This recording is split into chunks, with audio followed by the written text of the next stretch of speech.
qual é a diferença entre testes de caixa preta e testes de caixa branca, e eu também vou adicionar mais um, que são os testes de caixa cinza, na qual eu gosto muito de falar sobre, porque eles são realmente testes que a gente usa bastante. E galera, então vamos nessa, né? Vamos começar aí. Inclusive, se você tá aí vendo, seja em live agora ou depois que essa live vai ficar gravada, não se esqueça de seguir a Lumistech, tá certo? Tanto no Instagram quanto no YouTube, e deixar o seu like.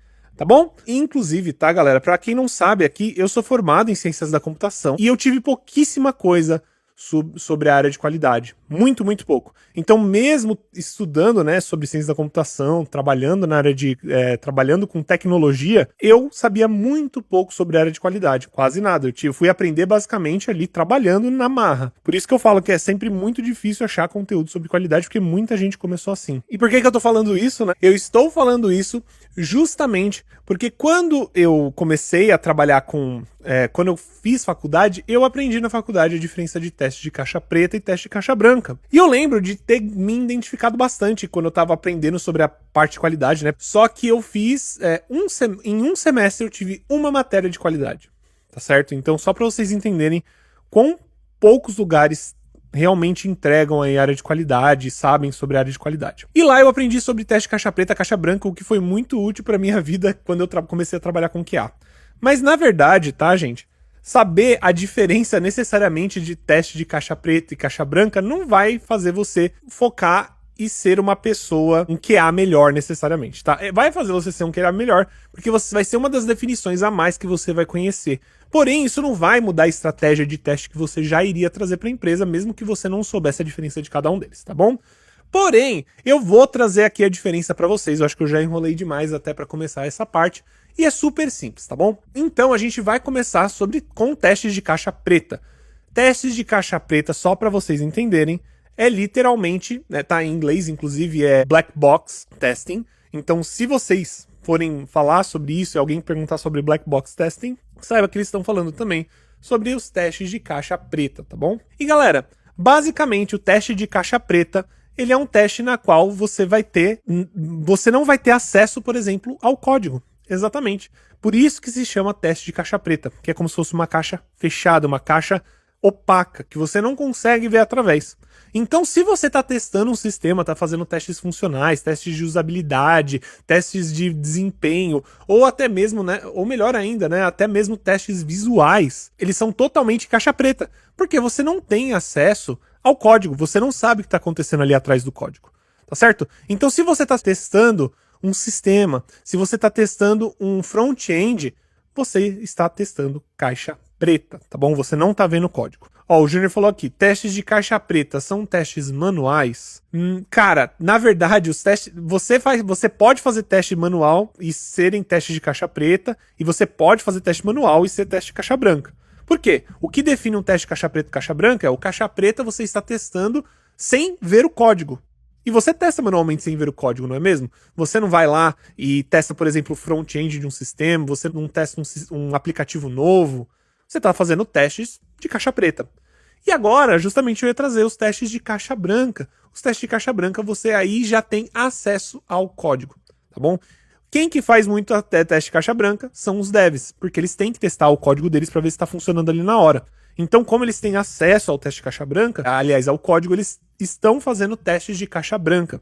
Não só isso, testes unitários também são testes de caixa branca, mesmo que sejam testes automatizados. Então, isso já responde aí sua pergunta, viu, Júnior? Tá? Porque mesmo que sejam testes automatizados ou manuais, não faz diferença. Depende onde você está fazendo esses testes. Se é em um front-end, se é numa API, são testes de caixa preta. Se agora você estiver fazendo isso, por exemplo, dentro do código, como um desenvolvedor fazendo teste unitário, são testes de caixa branca, seja ele teste manual ou teste automatizado. O Rodrigo ele perguntou aqui, tem algum exemplo de teste de caixa branca na prática? Pois é, testes unitários são testes de caixa branca.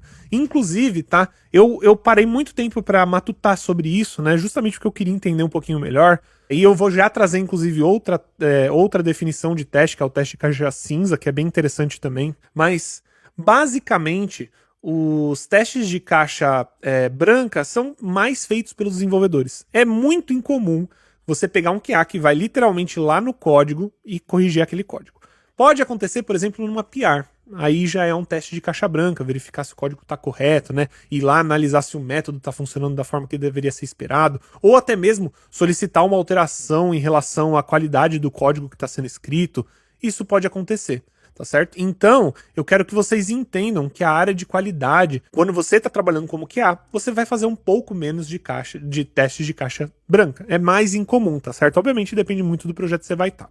E agora, galera, o que seria um teste de caixa cinza? Teste de caixa cinza, galera, é outro tipo de teste que eu já comentei, tá certo? E ele é basicamente um teste que passa pelos dois tipos de teste, caixa preta e caixa branca. Mas assim, meio que você não faz caixa branca no final das contas. Então, por exemplo, você é um QA, você está testando a funcionalidade ali no front-end, você faz a edição de alguma coisa. Por exemplo, eu estou no e-commerce, eu estou no back-office do e-commerce, então eu estou cadastrando um produto, eu fui lá e cadastrei esse produto. Agora, para garantir que esse produto foi cadastrado do jeito certo e que os dados foram onde deveriam estar, eu vou lá e olho no banco de dados. Isso é um teste de caixa cinza.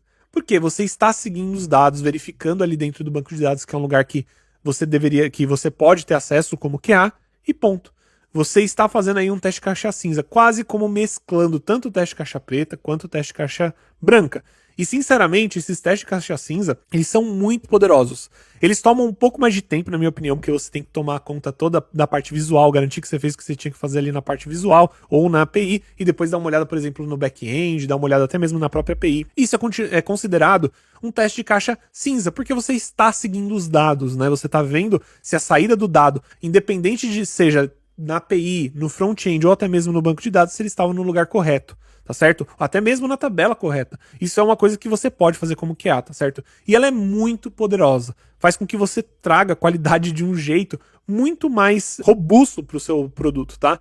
Óbvio, nem sempre é possível. Por exemplo, eu conheço muita empresa, às vezes, que não dá acesso para o QA, por exemplo, no banco de dados, ou às vezes não tem uma API para você consultar e você só tem o front-end. Então, às vezes, nem sempre você tem a possibilidade disso acontecer, certo?